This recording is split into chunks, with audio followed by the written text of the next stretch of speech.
evening, everyone. As usual, can I ask that you confirm that we are both audible and visible?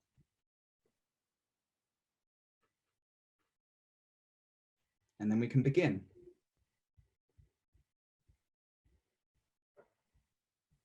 Hello, Morgan. Hi, Angel. Kirsty.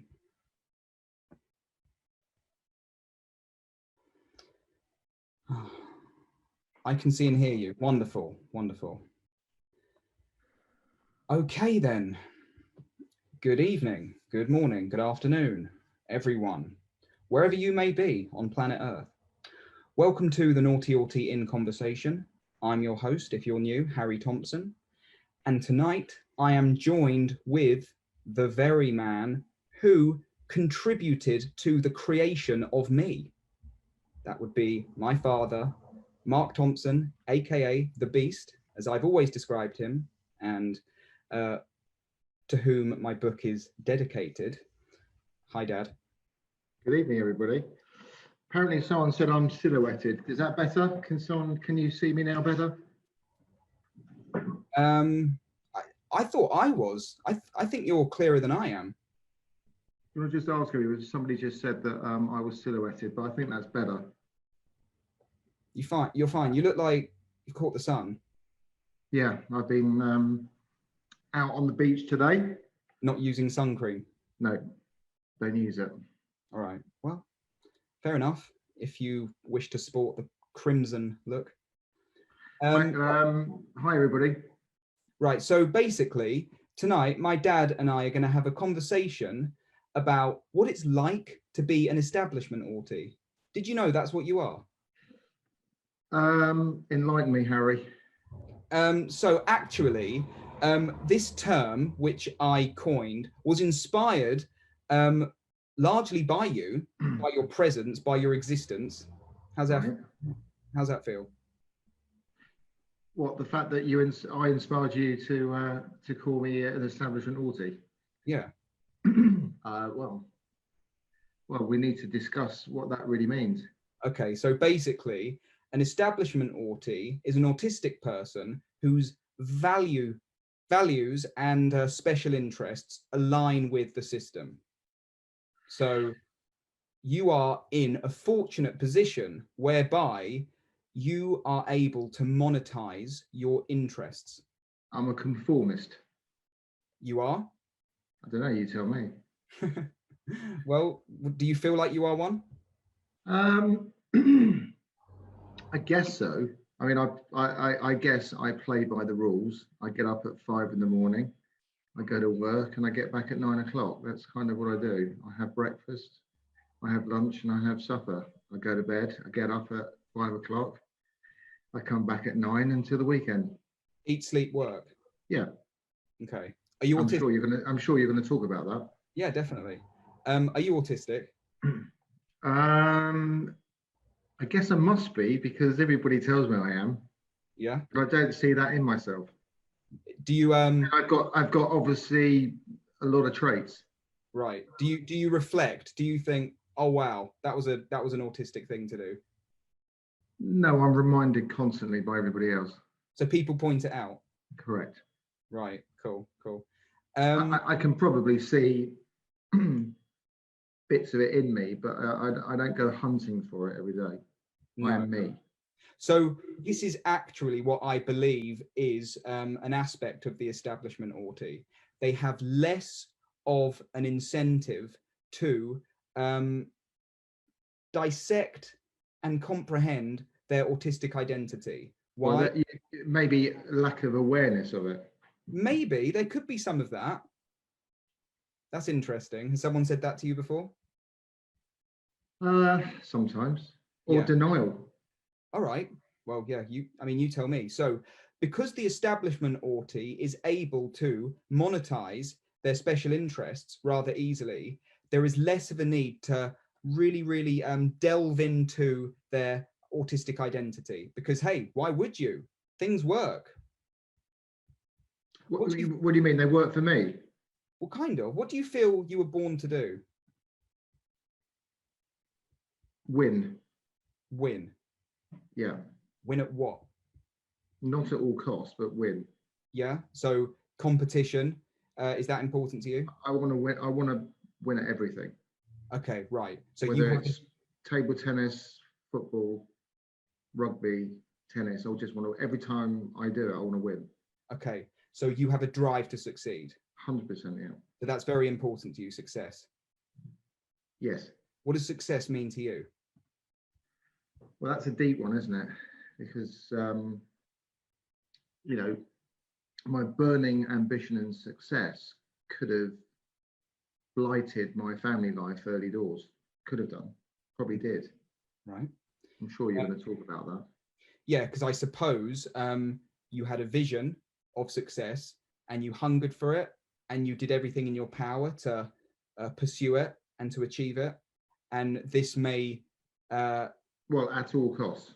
Yeah, right. Okay. So one might think that that could neglect or disrupt other areas in life if you're so doggedly in pursuit of that one goal.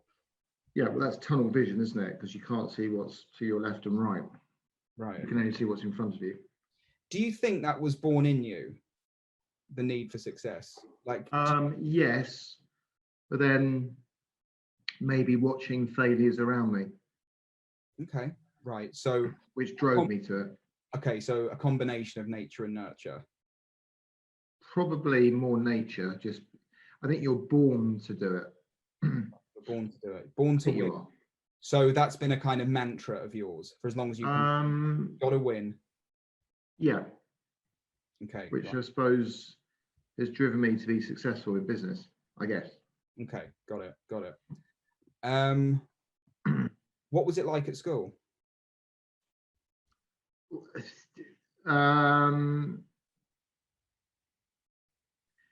I guess what, going away to boarding school? Yeah, was that a competitive environment? 100%. Yeah, it's dog eat dog. So that kind of environment, did it? Well, it was installed into you, but it didn't necessarily say I wasn't born into it. I mean, I think I was born to be successful. It fostered your pre-existing desire to win and succeed. Yeah. Yeah. Cool.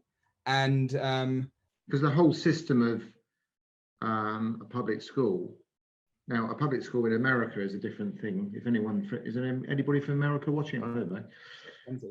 A public school is a different system, but public school is a fee-paying private school, and the whole of that system is created to produce winners. What was the ethos of that school?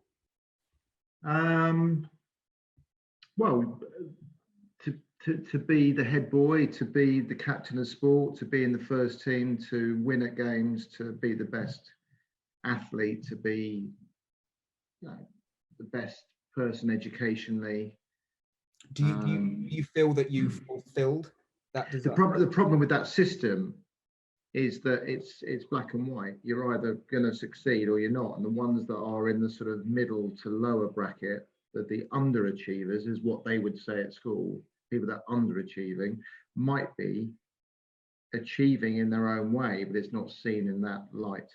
So it's difficult because it was literally, you're either brilliant at sport and brilliant at work, or you're not. And the ones that weren't were, I guess, ignored, but they weren't maybe given the chance to nurture their own talents, which could have been reading, poetry. It could have been anything. Could have been right. So this is interesting. So you described it as a kind of middle/lower bracket of people who were not able to realize and utilize what could have been their gifts because of the importance that school placed on sport and academia, right? So this is where a lot of autistic people may fall short, who are endowed with considerable gifts in areas that aren't necessarily related to academia. So well, I wasn't particularly academic, but I was very good at sport. So the fact that I was bad, well, I wasn't bad academically because I got my grades, but I had to really fight and learn and concentrate, but sport became natural. And of course, in that kind of society, in that kind of system of schools, if you were the best at sport, you were held as heroes, and if you were good at, or if you had literary prowess, that was ignored. But equally, you could argue that someone that had literary prowess was as good, if not as successful, as someone that was captain of sport. That's my point. So the title of head boy was bestowed upon you by virtue of your excellence in sport, would you say? Yes, but also the fact that, I could hold I could hold a conversation with anybody in terms of nothing fazed or daunted me. I could speak to anybody and not be fazed or nervous. It doesn't matter. And still today, it'd be the same. Okay, so they recognized any children or students who exhibited a certain range of attributes and qualities, which in your case was the ability to get by in conversation. And I definitely didn't get by. I was good at conversation. That's probably why, that's kind of, it fits into their ethos of that school, because not just my school, but all those kind of schools, they're looking for super confident people. They're looking for people that, could go to the next level. What happened to the kids who just weren't like that in their temperament, weren't like that in their nature? Well, that's my point. That system is either them or us. It's either you're either there or you're down there. And that is my point I just made. If you could have incredible talents, as I said, writing, speaking, acting, but they were lesser achievements in terms of what the school wanted you to achieve. So that's my point. You could have incredibly talented people that were ignored over someone that was good at rugby or cricket or yeah. Are you aware that could be incredibly damaging to a person's self-esteem, mental health, if they are unable to meet the bar? Well, yeah, because if you're not super confident, but you are super talented in something, you wouldn't be able to voice that opinion, because you would be, you'd retreat into your shell. So I imagine it would be completely and utterly damaging. Yes. So school set the bar, and you are all at the starting line, and it's may the best man win. That's kind of how it is in that school system. Yeah. I'm talking about my system. I'm not talking. I can't. It'd be unfair to me to say, because you're asking me what it was like when I was there. So I can give you those experiences. No, that's fine. That's this is your. I can't make a comment. I could make a good judgment in terms of what I thought of other school systems, and I mean, your own siblings went out of that system, went to the comprehensive system, right? So yeah, exactly. You could argue they flourish more in that system than they did in the other system. Absolutely, because every child is different. Every child has different needs, and for many, the public school system or the state school system just don't know how to access the attributes and potential of so many children. And this is why I call you an establishment Autie, because you are an autistic man and you were able to not even slip through the net, but flourish and thrive within that system on the basis that you had the desired attributes that they wanted. I hid those. Oh, you did? Then how come you ended up head boy? Well, because you hide, because you're super confident, you're good at other things. You can hide it. It's possible to hide it. Okay, cool. So, what do you think of capitalism? The market. That's a very contentious question, Harry. I know. This is my page after all. Yeah. I mean, whatever I answer, no one's going to actually agree with me. Or let's say some might agree with me and most won't agree with me. Try us. Well, you're opening up a can of worms here. What do I think of capitalism? Okay. So in its really sort of infinite way, I earn good money and I pay an enormous amount of tax, which pays for the welfare system. Oh, right. Okay. So, So the more I earn, the more tax I pay, which goes into the national health system, etc., etc. How the government decides to spend that tax is another thing, but I contribute by paying an enormous amount of tax. Now, I'm sure your viewers will probably produce the sign of the cross at me and go, you know, you capitalist pig, but you've asked me a question, I've given you an answer. thank you very much. So you aren't... It's how the government spend that money is the issue. Oh gosh, I want to ask more there, but maybe I should stop. Well, it's unfair because I'm sure 99.9% of your viewers will probably hate me right now. You are the establishment Autie. Well, that's what. Well, then you know I'm answering your question. Yeah, good. I want you to be honest. You know, yeah. Someone just said listening to your dad's views is lovely. Well, they're honest views. They're not anything other than that. But then, you know, you could argue that I've spent an enormous chunk of my life doing things for charity. So you could argue that I'm in the highest capitalist job in the world. I mean, I'm in oil. But having said that, to alleviate my conscience on that, I've probably over the last 22 years with oil. So is there guilt? Is there any guilt attached? Well, there's no guilt. It's something I want to do. Okay. But I've probably given to charity with my two colleagues when I set up my charity over £21 million in 21 years, so £1 million a year. That's nice. Humanitarian. Someone just said you should have gone to brilliant causes, by the way, and I would never give my money to the established charities because it is diluted. My charities are particularly to cancer, to children in Africa, building water wells, providing food, where I know the money's going. So could it be that my guilt of the job I'm in and the gratuitous fortunes I've had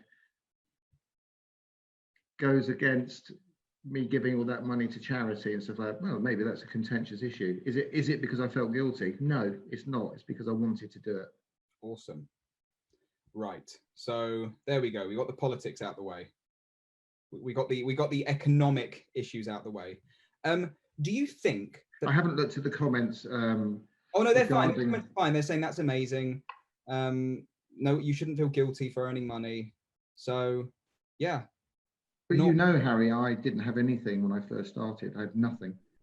Yes. Let's see. Do you think that being an autistic person who is well established within a job that brings you financial security and more made it more difficult for you to understand why I had such a hard time holding jobs down prior to my assuming this role? Oh gosh. Because like obviously you're saying, was my focus on work to the detriment of... No, not necessarily. So you entered the industry when you were 26. Yes. And I entered this community as an advocate at the same sort of age. But prior to that, I had a really hard, so obviously, I don't want to focus too much on my schooling, which you knew was disastrous and turbulent, but the adult world was really hard. The working world was extremely difficult for me to navigate, right? Well, no, because you felt that you weren't part of it and you had to find your way. Yeah. Different avenues. You had to find your way. Because you were working, you were in your dream job, you know, you were doing what you felt in your heart you were meant to do. So was it difficult for you to empathize with my situation prior to assuming this role?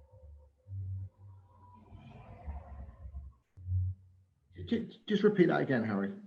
Was it difficult for you to empathize with me in my situation prior to assuming this role? I think there's so many different facets to answer that.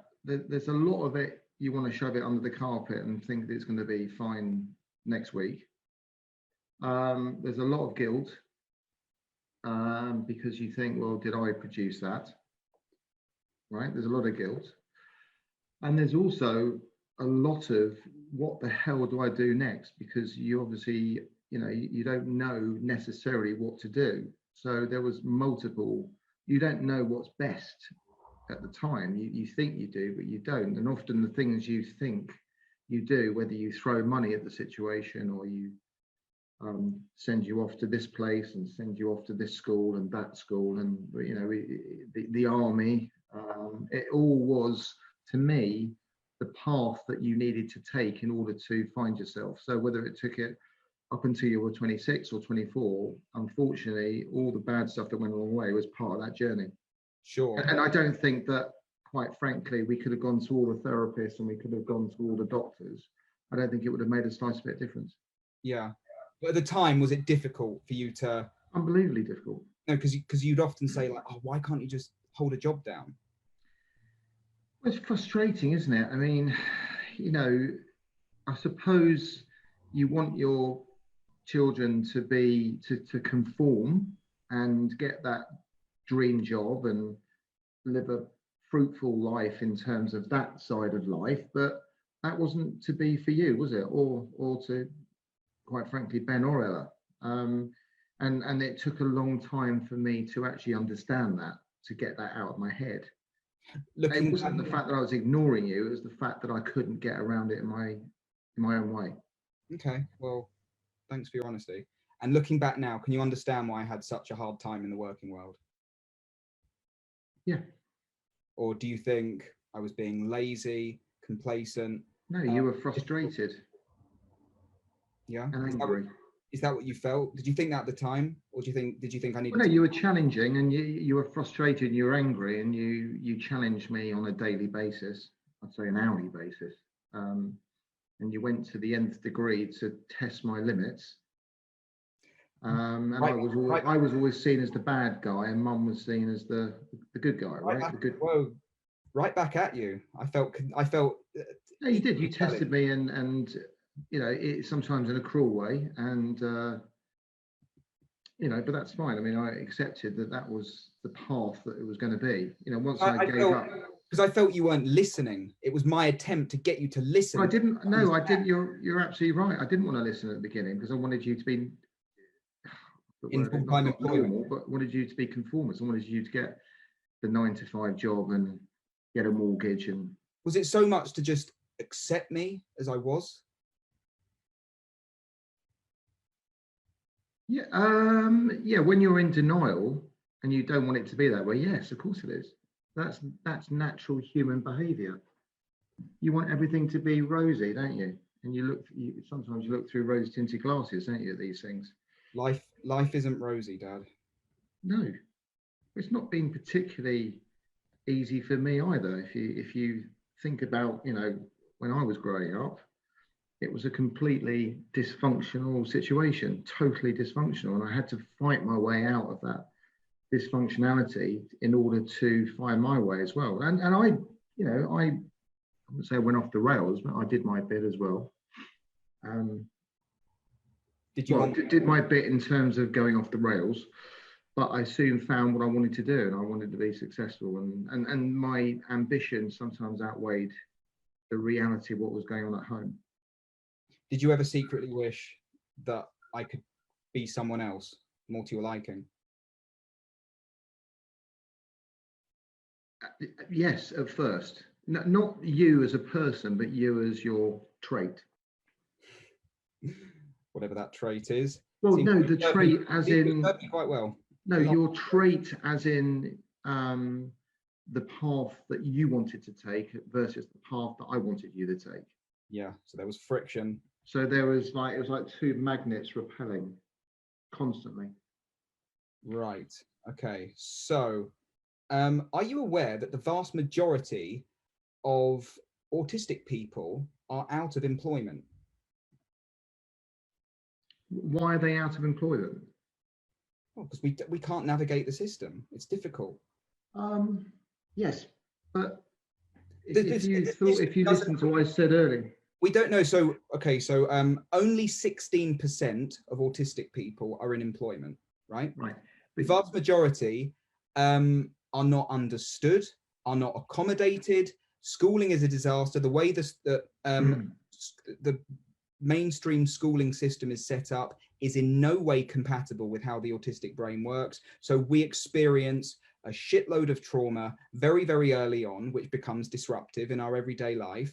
And not only is the working world largely incompatible with who we are, but by that time, we have absolutely no incentive, absolutely no confidence, absolutely no desire to be part of a world that we feel hates us. Well, okay, so if you listen to what I was saying about 10 minutes ago, when at the school that I was at, there were many people that were ignored that had incredible talents that weren't conformist to that school, whether it be on a literary basis, whether it be acting, whether it be pottery. All right. And most people that you've introduced me to, or I've listened to, who are autistic, have incredible talents that. Okay, this is the point. No one is denying the inherent giftedness of many autistic people. But the problem is, you described a type of environment that demanded from children what many autistic children don't have in the first place, you know. So I suppose the issue. But we're learning now to push kids into a different direction, whereas before it was like you're just going to drop out, you're going to drink yourselves senseless and take as many drugs you can and hide. But now I feel that you can, with the new world that we're living in, there are many opportunities for kids that are on the spectrum, whether it be, you know, I mean, I'm trying to think of what, like you, writing, art, the arts. How are we going to get there? How are we going to get there? I think it is changing. I do. Yeah, I know. It's one thing, hoping that, I mean, look, autism awareness and acceptance is growing every single day. Yeah. And that's wonderful. But we can't just rely upon natural evolution. We have to intervene and make decisive changes ourselves to a system which, quite frankly, either doesn't understand us or doesn't want us. I disagree. Who ever thought that 4 years ago that Greta would change the world? She was what, 12? Yes. Right? It was impossible. You could not imagine that a child of 12 could change the world. You couldn't imagine that certain other children, whether it be, you know, singers or whatever it is, could change the world. The internet has changed it completely. So the reason why I say that is that you can voice your opinion, and there's lots of people watching this, and lots of people that might not be autistic watching this and just might get that kind of idea of, well, actually, yeah, there is a sea change going on. And I think the internet has completely and utterly opened up everyone's worlds so that you can actually hear, listen and watch and make your own view. Greta is an exception. That's what Greta. I don't know. I mean, you know, Mark not to downplay her work, not to downplay her work in the slightest. No, but look, until she is an example of someone with something to offer that the whole world is going to acknowledge, and that a message that the whole world is going to listen to. I'm talking about everyday autistic people who are drowning in a system of ignorance. Yeah, well, that ain't going to change too soon, but it is changing. I mean, look, at the end of the day, okay, I can't say to you that there is a time limit, but I can tell you that, and I've just said to you just now, the internet is giving you your voice. My voice, or well, no, the voice of autism, whether it be Asperger's or whatever. Don't use that term anymore. No, but okay, fine, but whatever term you want to use. Well, I'm saying to you that there is a massive sea change going on, and I've noticed it. Now, if I've noticed it, then I'm sure other people are noticing it. Okay. I mean, plainly, you know, all those guys that set up these internet-based companies, pretty well majority, I would say, I wouldn't want to sort of put labels. They're establishment auties. That's the whole point. They Yes. are establishment auties. But they understand the issues that they probably went through themselves in their early stage of their life. Whether you're establishment or not, it's a voice and people can be seen and heard. That's my point. Right. Okay, look back to the 70s, the 60s, the 80s, before the internet revolution. It was all hidden, and naughty children or misbehaving children at school were just basically punished because they were unruly children and they were consigned to the scrap heap. At least now people are taking notice. Did you get caned? Yes. Really? Several times. Why? It's not a pleasant experience. God. Because I was probably a bit like you, Harry, disruptive and unruly at school. Even though you managed to get to the point of head boy, and yeah, but I fought every day with it. I fought. And I didn't. Well, no, you did, but you fought it a different way. Yeah, because I recognise that we need change. We need absolute systemic change right now. We need to widen the parameters, you can't have so that everyone's voice can be heard. Yeah, but systemic change doesn't happen overnight. I know. I'm afraid it doesn't. Which is why we need advocates to fight for it. As I said, we're mostly unemployed. Our life expectancy is far younger than that of the average person. Our mental health is far is far worse than that of the average person. So something's not happening. Something's not right. Why can't we have it right now? Good question. Well, because life isn't like. If you had an establishment autie, you'd. Okay. Listen, you've brought me on here to give you my views. You can't. I'm a realist. You can't change it. I would love to see change because I think. No, I know. Brilliant. I'm not saying that. I'm just saying it's brilliant what you're doing. But okay, just to say, oh, it's happening anyway. There's natural progress, and we're moving in the right direction anyway. No. People like you are getting it over the finish line, Harry. People like you and many more like you are getting. Because we're living it. I've lived it. But you're getting it over the finish line. But it's not going to happen overnight. But it is happening. I know. I'm not suggesting it's going to happen overnight. Right. Yeah. So just because a small percentage of people are successful doesn't mean it's all okay. That's the thing. A small percentage of people are successful because there's the Gretas, there's the Elon Musks, there's the Marc bloody Thompsons, whose product is regarded as a desirable commodity by the system. Yes, they want to, the system wants to slurp up your powers of persuasion and your instinctive ability to sell.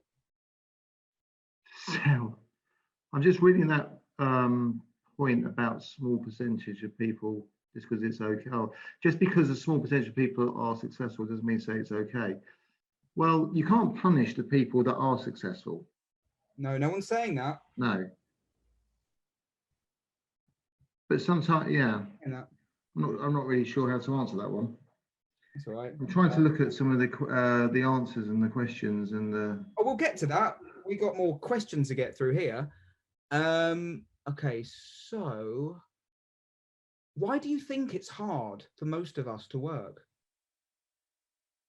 Because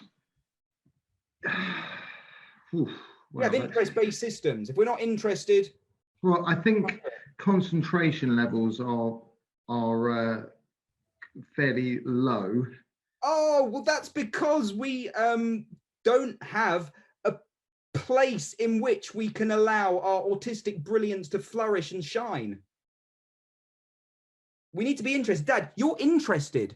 You are the establishment. You're always selling. Like the other day, I went to Brighton and you kept on describing the ratatouille as classic ratatouille. Oh, no, but that's just, no, Harry. No, but what I'm saying... It was always a standing joke when you were a kid, because the only dish that I could ever make was ratatouille. So that was, and it's the only one I ever cooked for you. So, or spaghetti bolognese. That was why I said that. Okay, but what the point is, I'm not, it's not to mock or downplay the ratatouille. You know, it's a culinary delight. Yeah. You're vegetarian. Well, yeah, actually, exactly. no, if you're not vegetarian, to be fair, very nice. Right. So anyway, the point is, you're divulging. You're always selling. You're always, you know, persuading. Like, oh wow, look at this. This one. No, but Harry, you'd be good on the M&S advert. You know, no, but Harry, I've already told you. This is Marc Thompson's classic ratatouille. No, you're going off track. You might see that it's because I want to win at everything. Exactly. That's your interest. So this is the point. Now, let's stay with this point. This is very, very important. Because you want to win at everything, that is your special interest. And the system we live in is screaming out for people like you to keep it afloat. Which goes back to your capitalism comment earlier. Yeah, I didn't say anything derogatory about capitalism. I'm a social democrat myself. Oh, are we going off track here a bit, or no? This is all good stuff. This is really, really good everybody stuff. Enjoying this, by the way. I don't know whether I've not even looked at the comments. Are we talking gibberish, or is everybody? Someone just said you need your own show. Oh, that was Lenara. She spelt Mark with a K. Absolute schoolboy error. Yeah, schoolboy error there. Absolute schoolboy error. Never been with a K, ever will be. You got that. Right, so let's have a look. Carlsberg did a ratatouille. I've got all these questions. Okay, so there we go. So that is why it's very, very hard for most of us to work. Concentration is poor. Sort it out. No, because you're not going to make money with that slack attitude. No. Who said about making money? It's about I totally understand. That's your dad's catchphrase. If you work, you get money. If you don't work, you don't get money. Brilliant. I totally accept that Ella has incredible talents, whether it be singing or, you know, in the sort of artistic world, and Ben loves his fashion, and so I've completely accepted that. And by the way, if anyone else is listening to this, the thing about success can be meted in different areas. The most important thing for anyone, bar none, if you're looking to get into a job or generally in life, is you have to have the thing that you're most passionate about. You have to have passion. Right. Okay. Right? Cool. Because there's no point. I mean, you know, I love my job, but I've seen so many people working in shops or restaurants or wherever. They're in dead-end jobs that they don't really enjoy. But I promise you that if you work at it long enough and hard enough, you can pursue your dreams, and your dream could be the interest of what you love doing in your life, whether it be doing this, Harry, that you're doing, or writing a book, or, you know, it doesn't matter anymore. Just pursue your dream, because it will happen. It can and will happen. Do you like my 3 pillars to success for autistic people? Well, it's actually for PDA people. So number 1, self-employment. You've got to do it yourself. Well, that's only because you won't take any orders from anybody. No, cool. Neither will you, though. You say you're conformist. I'm not sure you are. Dad, would you seriously entertain the idea of working in a dead-end job, taking orders from someone? No, because I don't need to, because I've taken a different path. So, you know, like the path, take the scenic route. No, I couldn't do that. No, simply because my energy and my ambition would outweigh them and their boss and their boss's boss. Right. So they couldn't compete. Win or else you lose. No, it's not winning. It's the passion. Oh, passion. Winning is passion, and passion is winning. Passion. What are you passionate about in your job? What do you love? What really, really, you know, breathes fire into your soul? Well, it's difficult to explain to me what I do, but I bring a buyer and seller together, and I negotiate with the buyer and the seller. Right. And we reach a middle ground of the price that they're accepting of, and then I just close the trade. And for me, doing a very big trade is, you know, but actually, to be fair, if I do any trade, I'm actually happy. So I could do a really big one or a really small one. I'm equally happy because I got the deal. Okay, right. So it's that endorphin rush upon getting the deal. Yeah. Did you watch Wolf of Wall Street? Yes. Is that a realistic portrayal? 100% it is realistic. I don't know who was the screenwriter, but they got it absolutely bang on the money. Right. It doesn't happen anymore much. You can't do that stuff anymore because the regulators, but that was, whoever, if you did see that film, it was absolutely bang on the money. Yes. That did happen. Okay, right. Why, did someone just ask about that then? Someone just said, no, I asked it myself. It just popped into my head. Why doesn't the world... I'm not saying that that was a good thing. It was gratuitous, but it did happen, yeah. Yeah. Okay, someone just said, why doesn't the world make space for autistic brilliance? My opinion as a disadvantaged person of this world is that you have to fight for your corner. Yeah, I agree. Your dad is spot on. You have to create your success. Oh gosh, it's jumping around. And you need a cheerleading team. Your parents are your cheerleaders. They're lead cheerleaders. They will create a space for you, but you have to take over the struggle. I agree. The thing is, I'm stuck in the middle because I've clearly, I'm the most like you, aren't I, out of all of us? You are. Hang on, just 1 second. Hannah has just made a point about working something that you're passionate about isn't necessarily about making money. You're right, but the way I was saying it, maybe I didn't deliver it in the right way. It doesn't matter if you're making money or not. If you enjoy your job because you're passionate about it, you could earn £10 an hour or £100 an hour. It doesn't really matter because you're fulfilled. You cannot look at me in the eye and say that you, of all people, would be happy on £10. No, talking about me or you? No, yeah. I'm answering that question. But you don't making money doesn't determine whether you're happy or not. It's just a green rectangular picture of the Queen's face at the end of the day. Yeah, I hope I answered that. You could pretty be much happy and... I want to address what Ngozi... Sorry, if I've said your name wrong, I really, really apologise. Ngozi, I feel like I'm kind of caught in the middle because I worked very, very hard to get to where I am, right?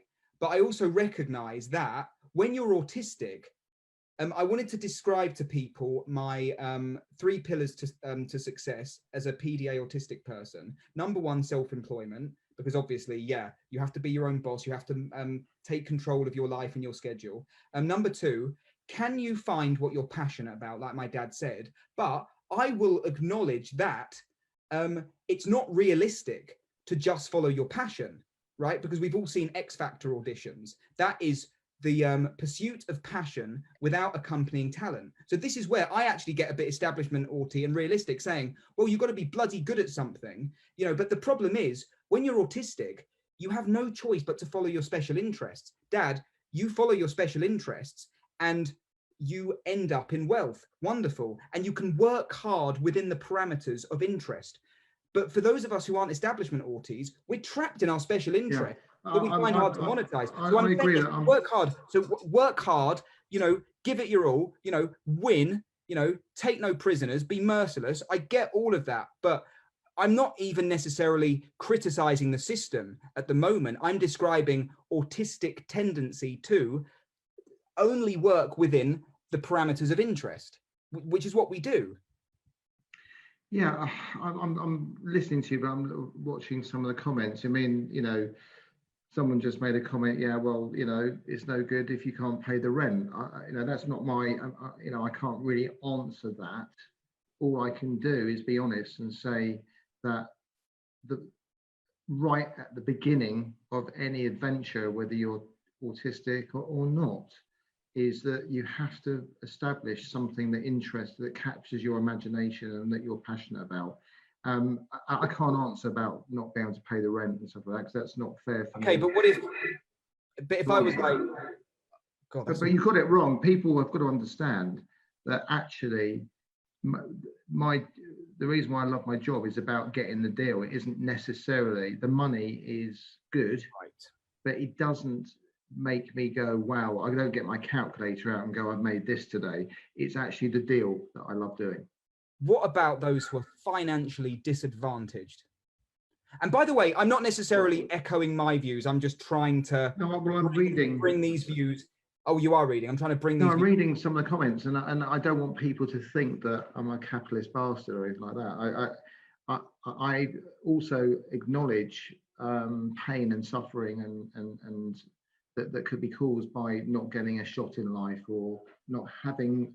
Well, also, by the way, don't forget you were very privileged because you had you had a nice house and there was cars and holidays. I know. Not everybody can do that, Harry, right? I'm not talking about me. I'm fully aware of my privilege on most levels. Yeah, but I'm also trying to be circumspect and understand that some people aren't as lucky as we are. Okay, so forget us. I get it, Dad. We are privileged. Yes, it is very difficult to answer your question. There's a really interesting discussion going on in the comment section. You can make a living out of almost every interest, though. Okay, cool. So how are they going to get there?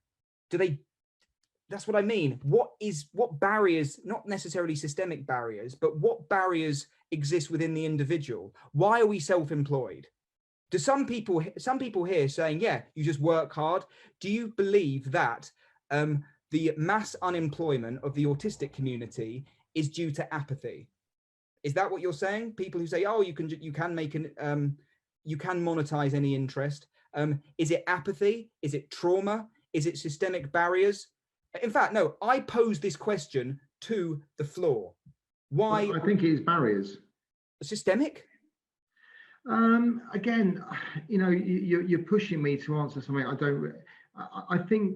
I genuinely think that the internet has given everybody a voice, and people are standing up and noticing, and change is happening. You want change to happen tomorrow, and that's your passion. No, I didn't say that. Well, that's kind of what you were saying. I don't know whether your viewers are actually agreeing that it will not happen tomorrow. But I can promise you that. Don't flock with the others. I didn't say that. That's right. Not well, my point maybe that's your passion. I'm saying no. It is I advocate for myself and for as many people as possible, so that we can educate teachers, airline staff, supermarkets, doctors, anyone who operates within the system we're living in need to be educated in autistic experience. But I agree, as an individual, it was imperative for me to overcome much of my trauma, find what I'm passionate about, and go through a series of passions. I'm also a musician, Dad, and I knew that it wasn't going to happen in the music world very, very early on. And then I found this. It's like, right, I need to work my arse off. I completely buy that, but it's not easy. I consider myself fortunate and privileged to be able to do that. So people here who can't do that, tell us why. Why can't you do that? Orla Olivieri, are you? Well, hang on, I can probably answer a little bit, because the system, as we currently know it, doesn't allow for that. But I do genuinely. That's the whole point. We just said that. That's the whole point. But you're not letting me finish my comment. And okay. Right. I think passionately that it is changing, and not just for PDAs or autistic people. There's other people. There's like, one thing that is incredible, the Paralympics, right? Nobody really was that bothered about watching, and this is terrible. And we've got as you know, I have a disabled sister. Oh yeah. And she's your auntie. Okay, it's one of the most incredible things watching. I mean, from London 2012, the Olympics, it was just phenomenal. The stadium was packed with 80,000 people every day. This didn't happen because disabled people were cast aside and put into institutions. Okay, they were just, even though they were mentally sound. But that's changing, because the acceptance of disabled people is absolutely incredible. And I do passionately believe, and whether your viewers agree with this or not, whether you are from my side of capitalism or wherever it is, that, look, I do believe change is happening. But the great news is, Harry, is that people like you are making it happen. Oh, thanks. Well, not just you, but look at these amazing comments that I'm reading. I mean, it's, thank you for everybody for writing them. And I'm actually trying to speak to Harry and read them, so don't think I'm not. Oh, but right. There's a few negatives, which is fine, because people would probably see me as the Antichrist, Mr. the face of capitalism, blah blah blah. But at the end of the day, I do have empathy, and I do actually really want to help you change it as well. And I'll tell you why, because I've gone through the mill with you, right? And Ben and Ella. So if there's anybody that can actually, from experience say that, they've had the experience of you guys growing up and all the trials and tribulations you faced, it's not impossible for anybody that is a mum or a dad or a brother or a sister or an auntie and uncle to succeed if they're autistic. Okay. I really believe that. Sure. Right, we've talked about your job. Do you think that your industry attracts a lot of autistic? Oh, I look around the room. I absolutely. Well, this is a really interesting point. We talk about it daily. So, if you could imagine everybody, I'm sitting on a trading floor with 250 people. They're all silverbacks. Yeah. Very few.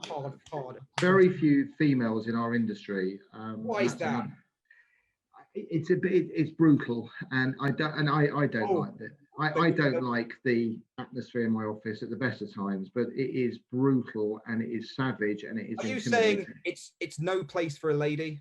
No, I'm not saying that, because we try on a daily basis to hire females, and we just get nobody applying for it. We in fact, the company are going out of their way to try and find the next generation of female brokers and traders. We just can't. But anyway, that's another point. Sure. But going back to your point, we look round the room. I mean, a psychiatrist would literally have a field day. Yeah. I'd say nigh on, no exaggeration, 55 to 60% of the people in that room are autistic. We get shouted, abused, screamed at. It's just incredible the abuse we take on the telephone from these traders and our colleagues is unacceptable, but it is accepted. Okay. But I can tell you, I probably work on my desk with 3 people with autism. Right. Okay. But I think more on the sort of Aspergery. Am I not allowed to say that anymore? He was a Nazi sympathizer. Right. Well, he supported the child euthanasia program. Fine. You don't speak his name. He's like Voldemort in our community. Fine. Well, I think your viewers will probably understand. So yes, I mean, but a psychiatrist would have a field day. Right. Okay. You could write 1 million books on it. Brilliant. And the traits and the behavior. You don't need 1 million books on it, Jesus Christ. Well, you know what I'm saying. Yeah, I know. I'm being deliberately literal. But I would love to have more of a female presence working with us, but it's I don't know. I can't answer it. I don't know. I absolutely can't answer it. Yeah, might be a good way of leveling out the rampant testosterone. Correct. Get rid of the silverbacks. Exactly, right. Where are we? Right, for all the autistic young people out there, have you any career advice for them? What ought they be striving for? Actually, you kind of said like stuff about the passion though, didn't you? Like say, I'm autistic, I'm 18. I'm going to make a very controversial view here. I don't believe that the school system that we are in now on a national curriculum basis will be in existence in 30 years' time. And I'll tell you why. And this is going to cause a few upsets with your viewers. Do you need to learn about William Shakespeare to go and get a job at Apple? Do you need to read King Lear? Do you need to go and... Did you need to...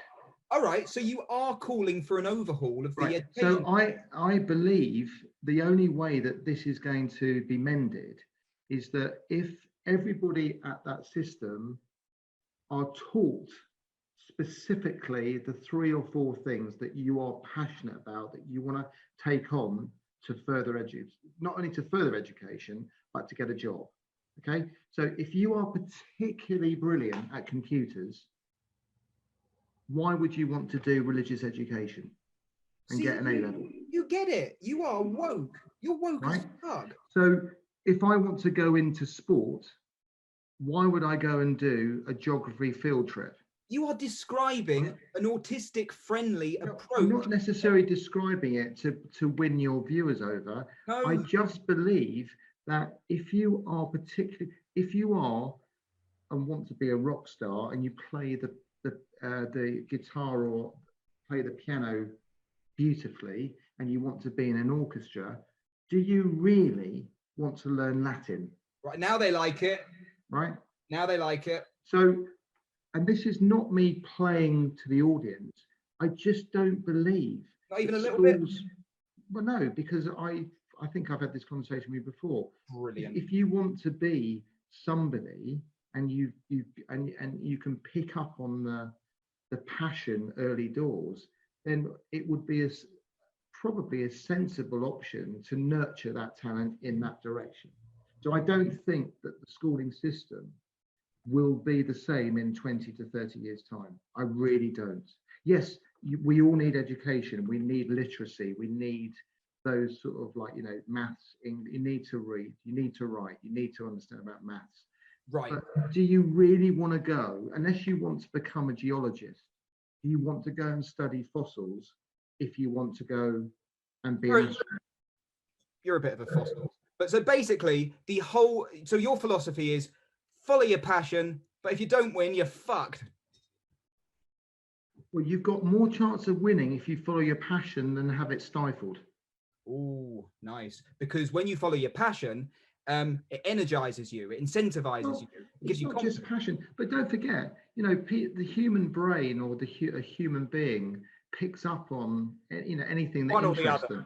No, but they pick up on anything that interests them, don't they? So it commands your attention. But if someone said to me, back when I was 18, ready to take the world on and say, well, would you like to learn about Pythagoras' theorem? I'd have told them to go and do one.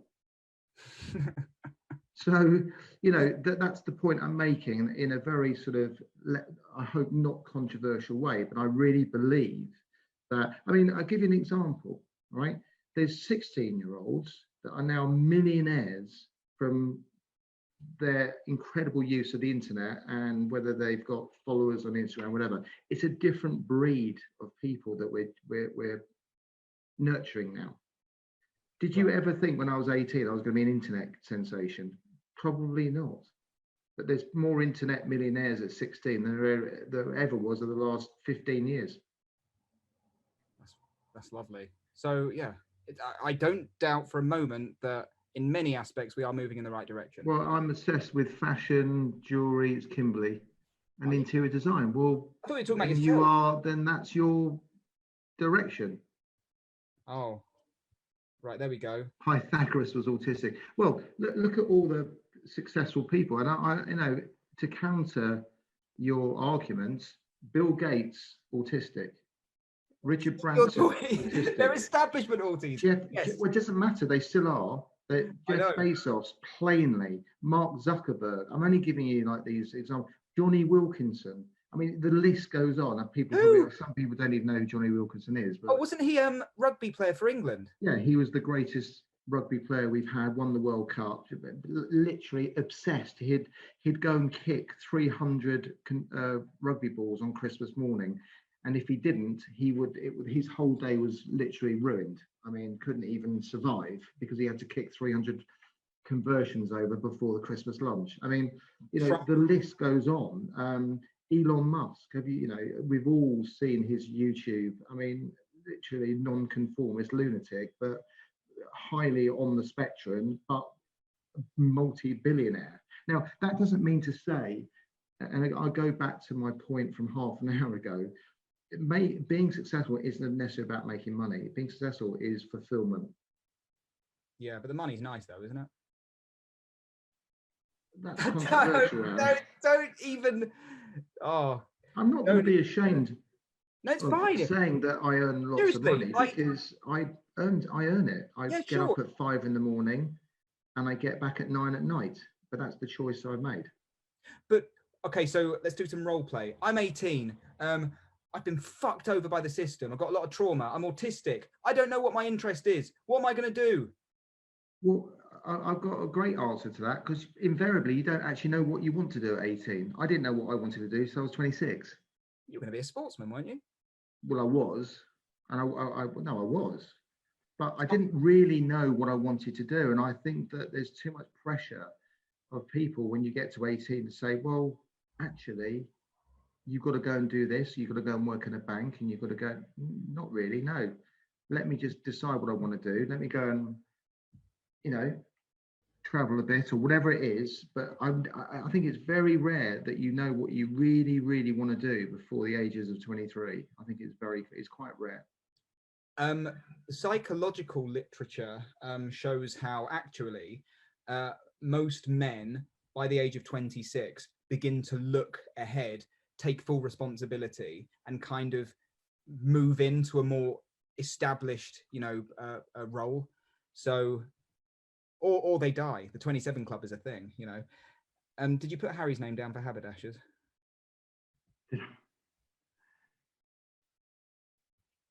That's an inside. It's an inside joke. Lenara's being silly. Trump, Establishment Autie, or psychopath? I'm an Establishment Autie. No one's a better Establishment Autie than I am. Top comment. Yes, man's got top comment, Ben. These people are exceptions. Says Dad, someone's called Gimli Farb. What do you think of that name? Love it.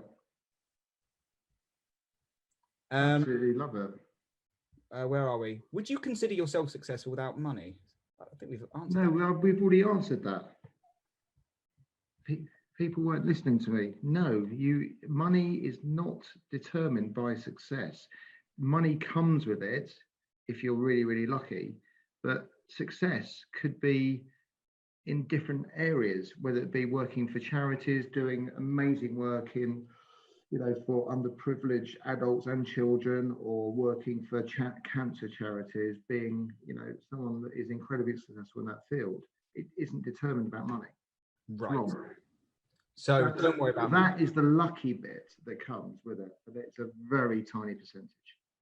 Okay, if I threw away my belongings, if I threw away all of my belongings and just lived off the grid and washed my clothes in a river, would you be like, cool, your life?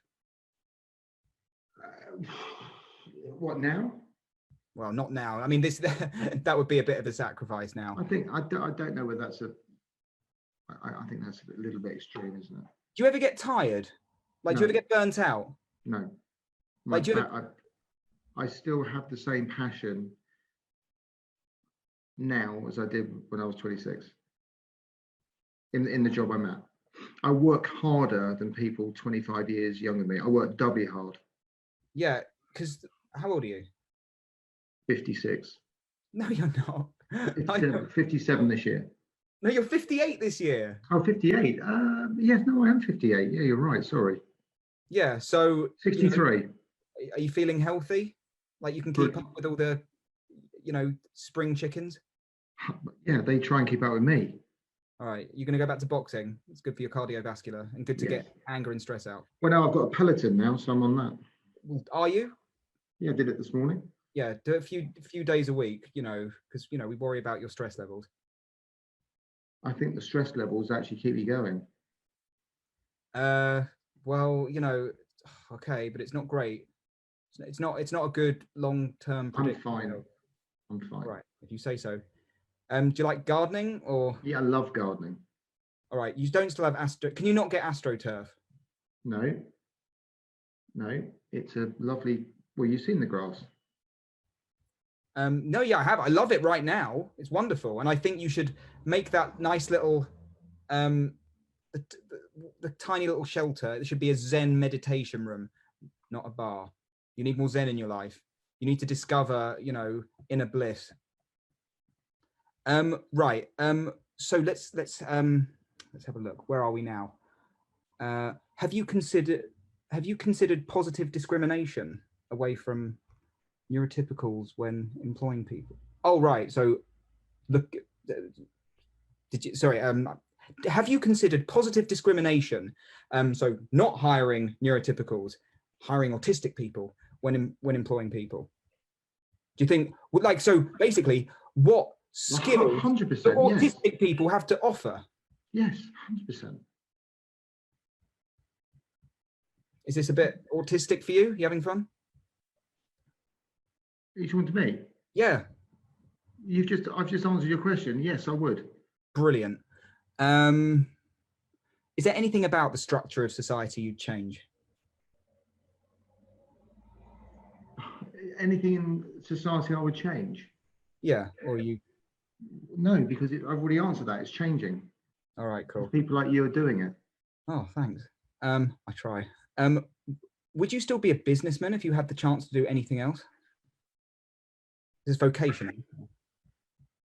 Would I want to be successful if I did something else? Well, if you weren't doing this, what would you do? Is there anything else, or is this it? No, I property develop. I've set up a coffee company, which you probably know about. What about making ratatouille?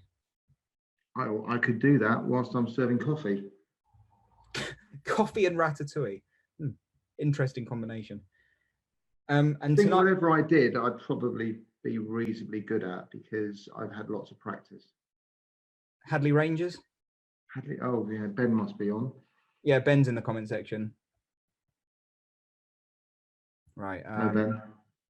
Oh, by the way, everyone here, this is your opportunity now to ask my dad some questions. So, don't be shy. Don't hold back. We're going in hard here. I want it to resemble your working environment where we're brutal with each other. What's the best thing about being an oil broker?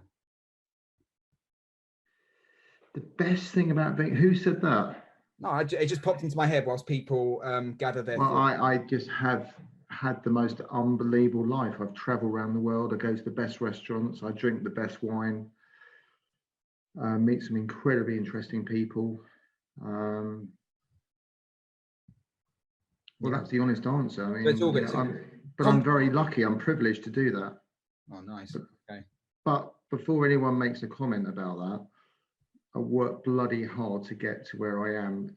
I did it absolutely 100% on my own. I was the T-boy when I first started. So everything I've got, I work passionately for.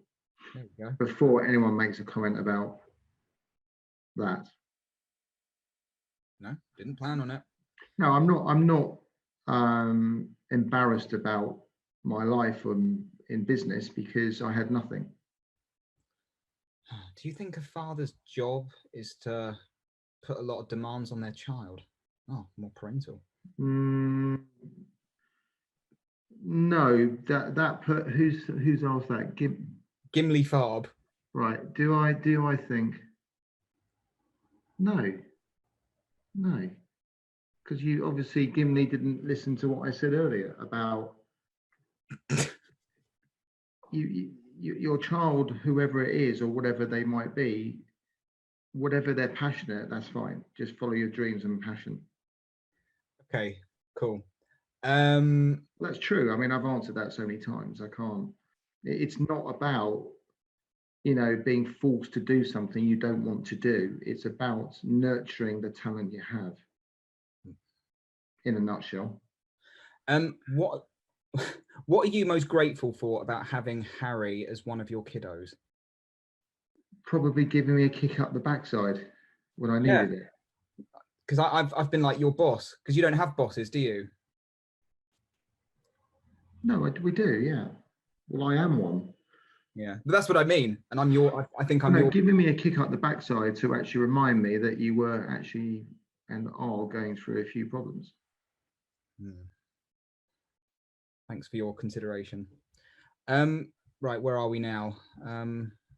Kirsty said, I love the way your dad gets annoyed. Well, only because maybe Gimli only just joined the group, so that's fair enough. I'm not getting annoyed, I'm just telling you how it is. Okay, thanks. It is this. Suck it up. No, I think I probably... I know, I'm playing around. What do you do when you have a setback? What mental strategies? Oh, I love setbacks. Well, you love setbacks? Yeah. Right, you love the kick up the backside? No, the setbacks are brilliant because it enables you to reset. Okay, so you relish a setback because it gives you the opportunity to reapproach with a new style. 100%. Setbacks are good for everybody. If everything was plain sailing every day, it'd be boring. How much has been luck? How much has been skill? 100% both. Right. Puppeteer. You can be as skillful as you want, but something will always go wrong. All right, cool. Puppeteer, you rock, says Kirsty. Right, any more questions, everyone? Let me see if I missed any. Just checking. God, have you enjoyed yourself tonight, Father? Yes. We've been on for over an hour and a half. Yeah, I know. I need to go and have my supper now. Am I allowed to? I will. If you want me to come back and do it again, everybody, I'll come back and do it, Harry, if you enjoyed it. Right, it's feeding time in the beast's lair. Would people like me to come and do this again with you, Harry, or not? Well, you've got to ask them. Is he single? Someone asked if you could adopt them earlier. Oh, right. When did you accept Harry for who he is? Yeah, when did you? That's a good question. Is it a Nuska? I think we knew when you kept us awake for 3.5 years and didn't go to bed. Yeah, but did you accept? Oh no, not when did you recognize that? I think when the first diagnosis came in, when we went to bed. Like me as I am. Well, when the first diagnosis came in. No, we accepted you as you were, but we just needed clarification because we were confused. Okay, right. Well, I hope you have been alleviated of your confusion at this point in time, Father. Been so long since I've been here. Pick the Perfect Live. Yeah, Samara, where have you been? I've been looking everywhere for you. Right. Okay, cool. How do you overcome setbacks? What mental stress? Well, setbacks are good for resetting the button. Setbacks are in what you would probably say in the old days as sort of like character building. You know, have you got enough character building to cope with the setbacks? Setbacks give you revaluation. And I think sometimes when I'm having really good days and weeks, you think they're never going to win, and then suddenly you get a bloody nose, and then a few of your clients don't want to deal with you, and then you have to step back and just say, right, what point was it going wrong? And invariably, when you pull back, you actually know when it does and when it did, and then you can make sure you don't do that again. So I think setbacks are, when there's when things don't go right. You just know. It doesn't take a rocket scientist, and then you just basically put everything out, turn the lights off, reset, regroup, and just start again. Do you think we're weird? Don't if you've got a setback, don't continue in the same vein, because it will just manifest and trebly multiply against you and go straight in your face. When you know things are going wrong, and you ought to take a step back, then do it, because if you continue that, then you're going to get yourself into trouble. Setbacks are good. Setbacks are good. Right, well, I think there we go. Raising a kid is always an experiment and a challenge. Best way to learn about autism is to raise an autistic child. Yes, that's certainly true if you're not an autistic person yourself. When things are going wrong, it's probably time to make a change. Gotcha. Yeah, right. Well, I think I just said that, right? Yeah. You know, a lot of people in business or in life just keep, going in the same direction. And if, plainly if things are going wrong, you need to stop and just regroup. But if you continue down that path, it will just manifest and go wrong. It will blow up. So just, accept within yourself and be disciplined to say enough, reset, regroup, start again. What you having for dinner? Lobster thermidor? No, because you're just playing to the audience, Harry. I'm having grilled... that wasn't my question.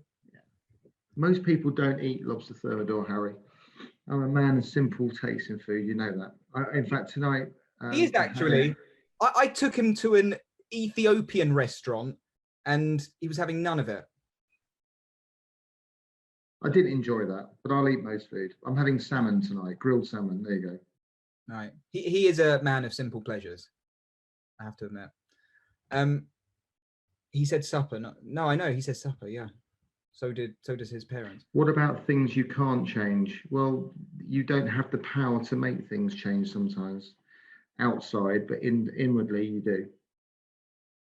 Don't look for other people to make changes. The only change that can happen is from you. And don't look to other people to make changes for you. Only you can make those changes. That's the answer to that question. Be a light to yourself. Well, only you can change course. Someone can't go into your inner psyche and do it for you. They might offer advice, but you don't necessarily have to take that. It might be the wrong advice. Okay, Eckhart. Normally, your natural intuition is enough. Thank you, Eckhart Tolle. Right, I think we're going to wrap things up there. So, thank you, Dad. It's been fun. I think has everybody enjoyed it? They seem to. I think a few of us got a bit hot under the collar at certain points, but no, I didn't. No. Sorry, you thought I did? No, not you. That's why I said a few of us. Oh no, yeah. I mean, I was, I'm not gonna. Good. It's important. I'm not gonna appeal to everybody. No, I mean, at least I was honest. God, I've got some ferocious haters, but gotta love them. Right. Someone's just called me Mark with a K again. Right, you've got to stop calling him Mark with a K. Oh, gosh. Unforgivable. Anyway, I'm going to say goodbye to everybody. Yeah, I can hear the kitten meowing. So right. We'll see you soon. Invite me again one day, Harry. Maybe at the end of the summer. If you insist. But, we have a long list of other people. You can't, If you can fit me in before Christmas, I'm available. This is your businessman essence talking, isn't it? You've got to elbow your way to the front. No, I said if you can fit me in before Christmas. Well, we'll see what we can do. There you go. I have a very busy schedule. Right. There we go. Well, you need to ask your throng, Harry, not me. Well, yeah. Well, if they want you back, they'll say so. All right. Okay. Right. That's it. I'm going to end. Okay, everybody. Goodbye. See you later.